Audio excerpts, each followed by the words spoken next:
Прокуратура Крыма при Генпрокуратуре Украины начала досудебное расследование по факту незаконных обысков и задержаний 12 октября в домах крымских татар. Тогда ФСБшники провели обыски в домах 7 крымских мусульман. 5 задержали, а позже арестовали на 2 месяца по подозрению в участии в Хизбут-Тахрир, организации, которую в России считают террористической.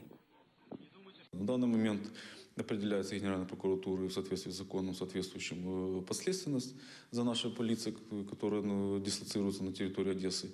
Составляется план расследования, получены указания процессуальным руководителям, они подготовлены.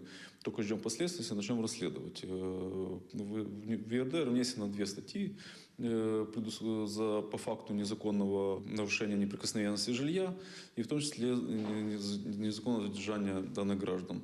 Срок лишения свободы в данном случае предусматривает Уголовным кодексом до 5 лет лишения свободы.